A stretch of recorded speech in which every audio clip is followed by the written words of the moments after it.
Are you a morning person? One of us is, and one of us is definitely not.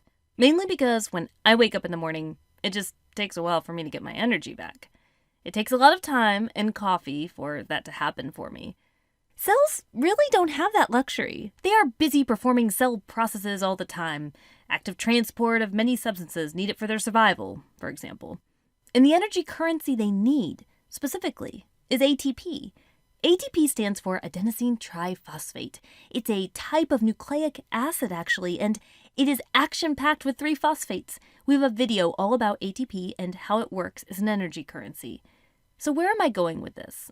Well, cells have to make this ATP. It doesn't really matter what kind of cell you are.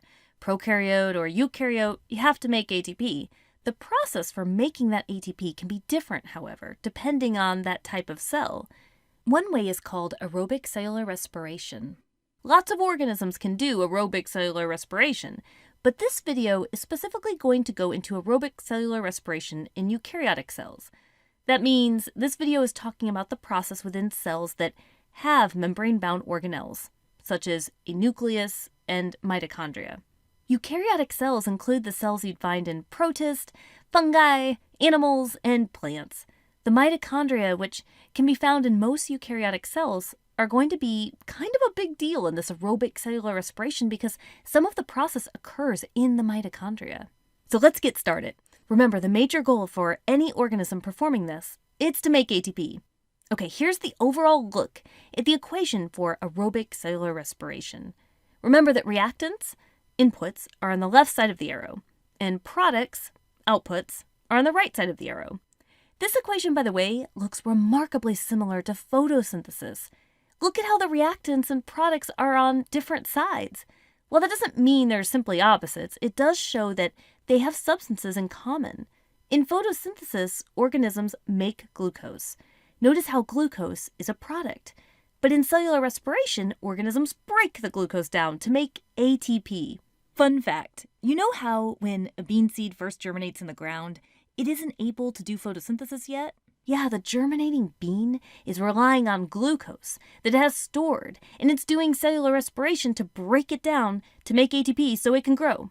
Of course, once it starts to mature and develop leaves, it can do photosynthesis. It will be able to do both photosynthesis and cellular respiration. Plants make glucose in photosynthesis, and they break it down in cellular respiration. They can do both.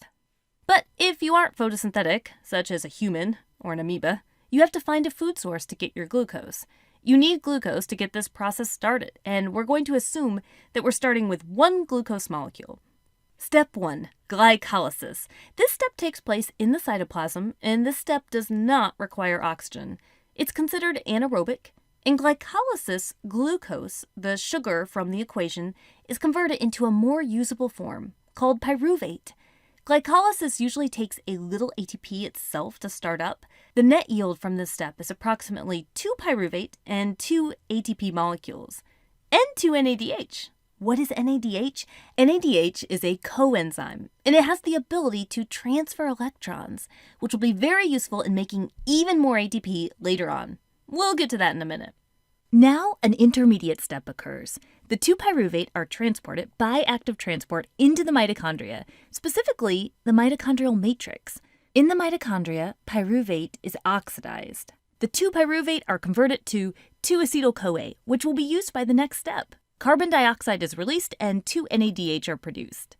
Step 2, the Krebs cycle, also called the citric acid cycle, still in the mitochondrial matrix. The citric acid cycle is considered an aerobic process. While the cycle doesn't directly consume oxygen, some of the events in the cycle need oxygen to continue. To learn more about this intricate cycle where the 2-acetyl-CoA will enter, check out the further reading suggestions in the video details. Carbon dioxide is released. We also produce 2 ATP, 6 NADH, and 2 FADH. FADH is also a coenzyme, like NADH, and it will also assist in transferring electrons to make even more ATP. Step 3, the electron transport chain and chemiosmosis. This is just a beautiful thing, really. In eukaryotic cells, this is still in the mitochondria, and to be more specific, it's involving the inner mitochondrial membrane. We do require oxygen for this aerobic step. This is a very complex process, and we are greatly simplifying it by saying that electrons are transferred from the NADH and FADH to protein complexes in electron carriers. The electrons are used to generate a proton gradient, as protons are pumped across to the intermembrane space. All these protons being pumped out into this intermembrane space generates an electrical and chemical gradient. The thing is, if you remember from our cell transport video, ions, like the H+, don't easily travel across membranes directly without something to travel through. The protons can travel through an amazing enzyme called ATP synthase. If I could be any enzyme, I'd be ATP synthase because it has the ability to make ATP by adding a phosphate to ADP. ADP is a precursor to ATP. ADP has 2 phosphates, but if it obtains a 3rd phosphate, it becomes ATP. So, in chemiosmosis, the protons travel down their electrochemical gradient through a portion of the ATP synthase, powering it to make ATP, the ultimate goal. Oxygen is the final acceptor of the electrons. When oxygen combines with 2 hydrogens, you get H2O, water. If you remember from our equation, water is a listed product. Now, the electron transport chain in chemiosmosis step makes a lot more ATP compared to the other 2 previous steps. How much? So I've noticed in my years of teaching and the assortment of textbooks I've collected over the years, there are some different numbers in cellular respiration charts. In fact, you can even see them change a bit in different editions of the same book. And it's made me want to emphasize that it's important to not just memorize a number, because it really is more of a range. I want to focus less on the number of ATP made per glucose molecule because it depends on a lot of variables. One variable is the gradient we were talking about, how many protons were pumped across the mitochondrial membrane. You can see more variables discussed in the factual references, and those references have estimates ranging from 26 to 34 molecules of ATP per glucose molecule in the electron transport chain in chemiosmosis step alone. Then, if you add the other 2 steps, Krebs, otherwise known as the citric acid cycle, and glycolysis, you could estimate a range of anywhere between 30 to 38 net ATP molecules total per molecule of glucose. Again, to emphasize a range. Now, this was just one way of creating ATP. But like we had said at the beginning, all cells have to make ATP, but the way they do it can differ. If there's no oxygen available, some cells have the ability to perform a process known as fermentation.